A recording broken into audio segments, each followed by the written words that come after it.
Friends, welcome to my channel. तो आज हम लोग पढ़ने वाले हैं आप लोग का सीटेट पेपर सेकेंड साइंस के लिए। तो हम लोग यहाँ पे हम लोग का एनसीईआरटी की क्लास चल रही है। ये चैप्टर आप लोग का बल और दाब से था, तो ये थ्योरी हम लोग पढ़ चुके हैं। ये थ्योरी आप लोग के एनसीईआरटी है, बिल्कुल हूबहू एनसीईआरटी ही है। अगर आप एनसीईआरटी पढ़े या इसको पढ़े सेम है, तो आप लोग कोशिश कीजिए इसको जरूर पढ़िए। अगर आपके पास एनसीईआरटी बुक है तो अपने पास बुक लेके उस वहां पे जहां जहां से क्वेश्चन बनना है इसमें शामिल है, यहाँ से देख के उसको आप रंग लीजिए और वहां से उसको याद कीजिए, क्योंकि आपको सीटेट के लिए बाकी सब यानी बाकी के जो बुके हैं जो एनसीईआरटी को छोड़कर वो नहीं पढ़ना, आपको पढ़ना बस एनसीईआरटी ही है, क्योंकि आपके क्वेश्चन एनसीईआरटी से ही बनेंगे और प्रीवियस ईयर्स क्वेश्चन से करना है। प्रीवियस ईयर्स क्वेश्चन बोलते हैं, आप लोग प्रैक्टिस मत छोड़िएगा, आप लोग प्रैक्टिस करते रहिए। उसके बाद इसका जो एनसीईआरटी एग्जाम्पलर साइड पे दिया गया है उसको कर लीजिए। तो ये हम लोग थ्योरी पढ़ चुके थे, तो आप लोग अगर वो क्लास नहीं देखे हैं तो जरूर देख लीजिएगा। आज हम लोग को करना था क्वेश्चन, तो हम लोग चलिए अपने क्वेश्चन को स्टार्ट करते हैं। देखते हैं क्वेश्चन कहाँ से स्टार्ट है। तो चलिए यहाँ से हम लोग का क्वेश्चन स्टार्ट है और पहला क्वेश्चन यहाँ पे आप देख सकते हैं, ये आप लोग के एनसीईआरटी एग्जाम्पलर का क्वेश्चन है, कोई दूसरी बुक का ये क्वेश्चन नहीं है, ना तो ये बनाया गया क्वेश्चन है, ये हूबहू आप लोग के एनसीईआरटी का ही क्वेश्चन है। तो देखिए इसमें क्या कहा गया है, यहाँ पे फिगर भी देखिए, उसके बाद आपको समझ में आएगा। तब हम लोग ऑप्शन पे चलेंगे। यहाँ पे देखिए चित्र में दो लड़के ए और बी हैं, एक ब्लॉक पर बल लगाते हुए दिखाए गए हैं। यदि ब्लॉक दाहिनी ओर गति करता है तो निम्नलिखित में से कौन सा कथन सही है। अब बताइए, एक बच्चा इधर है, एक बच्चा इधर है, तो आप किसी को भी मान सकते हैं। एक को दायां मान लीजिए, ये आप लोग का क्या हो जाएगा, बायां हो जाएगा, और ये आपका दायां हो जाएगा। अब एक बच्चा इधर से फोर्स लगा रहा है, एक बच्चा इधर से फोर्स लगा, अगर ये 5 न्यूटन का बल लगा, ये भी 5 न्यूटन का बल लगा, तो ये वस्तु नहीं खिसकेगी, यहीं पे स्थिर रहेगी। लेकिन ये क्वेश्चन में कह रहा है कि ये जो है ये इधर के तरफ खिसक गया है, तो अब किसका बल ज्यादा हो जाएगा। तो ये जो ये वाला है इस ये 5 से अधिक लगाएगा, 6 लगाए, 7 लगाए, यानी इससे अधिक ही लगाएगा, तो अब ये वस्तु किधर चल देगी, इस तरह से चल देगी। तो सबसे तेज धक्का कौन लगा रहा है, ये लगा रहा है। अब आपको ऑप्शन में ढूंढना है। यहाँ पे देख सकते हैं, यहाँ पे आप देखिए क्या कहा गया है। Inferior to boys A and B are so applying forces on the block if the block move towards the right, which one of the following statement is correct। यानी इसमें से आपको चुनना है। तो देखिए यहाँ पे ए द्वारा लगाया गया बल का परिमाण बी की अपेक्षा अधिक है, यानी यहाँ पे देख सकते हैं magnitudinal of force applied by A greater than that A B of B, यानी इसमें कहा रहा है कि जो ए व्यक्ति है वो बी से ज्यादा बल लगा रहा है। फिर दूसरा भी ऑप्शन देखिए, ए द्वारा लगाया गया बल का परिणाम बी की अपेक्षा कम है, तो यहाँ पे क्या हो जाएगा, magnitude of force applied by A is smaller than that of B. अगला देखिए, ब्लॉक पर लगने वाला कुल नेट बल ए की ओर है, यहाँ पे net force on the block is towards a द्वारा लगाए गए बल का परिणाम बी के बराबर है, magnitude of force applied by A is equal to that of B. तो इसमें आप ऑप्शन में देख सकते हैं कि सबसे ज्यादा बल कौन लगा रहा है, तो बी लगा रहा है, यानी ये लगा रहा है, ये लगा रहा है, तो ये द्वारा लगाया गया बल बी की अपेक्षा अधिक है, तो ऑप्शन आपका ए ही सही हो जाएगा। अगला क्वेश्चन देखिए, अगला क्वेश्चन क्या है। अगला क्वेश्चन, चित्र में दर्शाए गए परिपथ में जब परिपथ को पूरा किया जाता है तो हथौड़ा घंटी से टकराता है, हथौड़े की गति के लिए निम्नलिखित में से कौन सा बल उत्तरदायी है। तो देखिए इसमें क्या कहा गया, in the circuit so in figure में आप लोग को दिखाया गया, when the circuit is completed the hammer strikes the gong which of the following force है responsible for the moment of hammer. यहाँ पे देखिए क्या कहा है, गुरुत्वाकर्षण बल है, स्थित बल है, चुंबकीय बल है, घर्षण बल है, तो सही ऑप्शन आपका हो जाएगा चुंबकीय बल। अगला देखिए, शुष्क मौसम में कंघी करते समय आप देखते हैं कभी आप बाल झाड़ते हैं तो उसमें से चटचट की आवाजें आती हैं, कभी कभी हम बालों के एक दूसरे से दूर उड़ने का अनुभव होता है, इसके लिए उत्तरदायी होता है।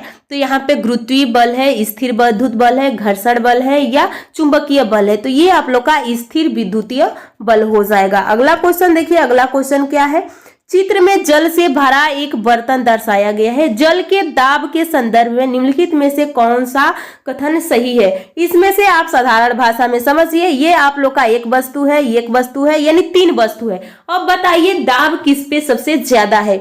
तो आप अगर पढ़े हैं थ्योरी तो आप आसानी से बता देंगे, क्योंकि ये गहराई में जितना नीचे मछलियां, जितना ऊपर मछलियों को लाने पे उनके मुख से ब्लड क्यों आ जाता है? क्योंकि वो अधिक दाब पे रहती हैं, तो ऊपर आते ही उतना दाब नहीं मिलता है। तो हम जैसे जैसे नीचे जाते हैं तो क्या होता है, दाब बढ़ता है, यानी P बराबर क्या होता है, रो जी H होता है।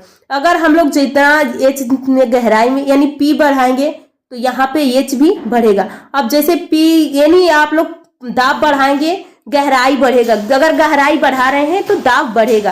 तो आप लोग घनत्व बढ़ाएंगे तो भी दाब बढ़ेगा। तो यहाँ पे हम जैसे जैसे गहराई में नीचे आते जाएंगे तो दाब क्या होता जाएगा, बढ़ता जाएगा। तो सबसे ज्यादा दाब किस पे लगेगा? सबसे नीचे कौन है? सी है। तो आपको सीक्वेंस में ही लगाना है। तो आप कैसे लगा सकते हैं इसको? देखिए सबसे कम किस पे हो जाएगा? सबसे कम ए पर है, उसके बाद सबसे ज्यादा अगर पूछ ले सी है, उसके बाद बी है, उसके बाद ए है।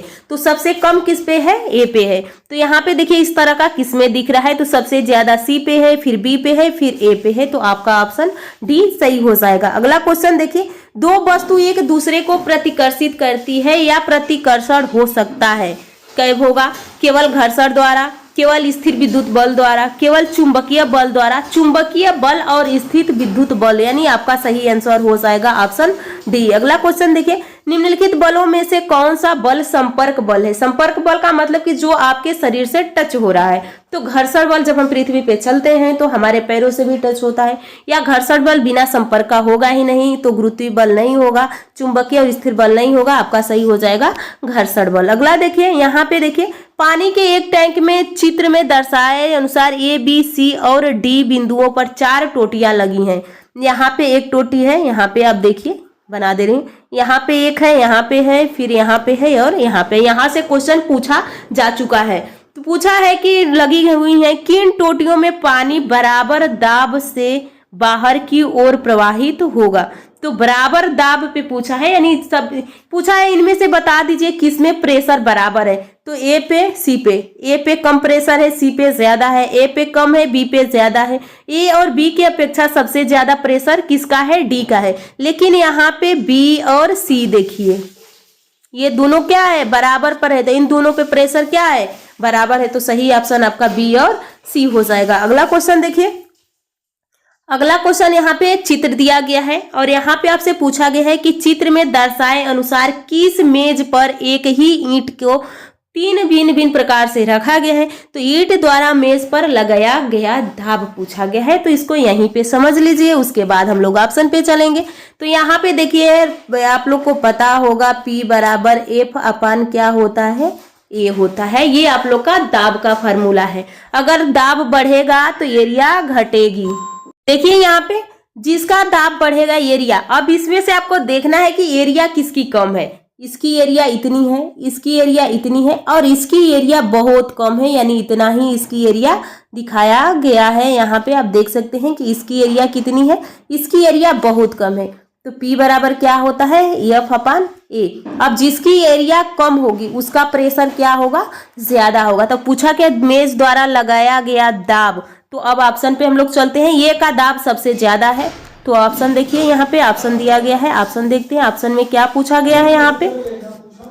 यहाँ पे आपका सही हो जाएगा ऑप्शन ए, यानी ए पे दाब ज्यादा होगा। ये आप लोग का आंसर है, आप मिला भी सकते हैं। इस क्वेश्चन को भी देख लीजिए, ये आप लोग के बुक का क्वेश्चन है। देखिए धक्के या खिंचाव के द्वारा वस्तु की गति की अवस्था में परिवर्तन का उदाहरण है। तो यहाँ पे दरवाजे का खुलना और गाड़ी का चलना। अगला देखिए क्वेश्चन, कुएं से पानी निकालते समय हमें रस्सी को क्या करना पड़ता है? तो हम क्या करते हैं, ये कुआं है, इसमें से जब हम पानी खींचते हैं तो क्या करते हैं, हम रस्सी को यहाँ से धके खींचते हैं, तो खींचना हो जाएगा। अगला क्वेश्चन देखिए, एक आवेशित वस्तु अनावेशित वस्तु को क्या करती है? तो आवेशित कर देती है। आगे देखिए, सामान से लदी ट्रॉली को चलाने के लिए हमें क्या देना पड़ता है? तो हमें उसको खींचना या धकेलना पड़ता है। तो ये भी होगा, ये भी होगा, यानी ऑप्शन सी हो जाएगा। अगला क्वेश्चन देखिए, किसी चुंबक का उत्तरी ध्रुव दूसरी चुंबक के उत्तरी ध्रुव को क्या करेगा, प्रतिकर्षित करेगा या आकर्षण नहीं करेगा। अगर ये प्लस है माइनस है तो आकर्षण होगा, अगर ये माइनस माइनस है तो विकर्षण होगा। आगे देखिए, धनुष को खींचने के लिए धनुर्धर एक बल लगाता है जिसके कारण इसकी में परिवर्तन होता है, तो इसकी स्थितिज ऊर्जा में परिवर्तन हो जाता है। तीर की गति की अवस्था में परिवर्तन के लिए उत्तरदायी बल कौन सा होता है, तो स्थितिज ऊर्जा हो जाता है। जब तीर लक्ष्य की ओर गति करती है तो इस पर लगने वाला बल स्थितिज ऊर्जा हो जाता है और गतिज ऊर्जा हो जाता है। आगे देखिए, इसका ये आंसर है। तो ये पीडीएफ आप लोग के JLB एकेडमी के नाम से टेलीग्राम है, वहां पे मिल जाएगा, तो आप इसको डाउनलोड करके पढ़ सकते हैं। ऑलरेडी ये आप लोग का अपलोड हो चुका है। तो चलिए हम लोग नेक्स्ट क्लास में नेक्स्ट चैप्टर से मिलने वाले हैं। तो आप लोग चैनल को सब्सक्राइब कर लीजिए, वीडियो को लाइक कीजिएगा और कमेंट करके जरूर बताइए कि आपको क्लास कैसा लगा। अपने फ्रेंडों के साथ भी शेयर कीजिए।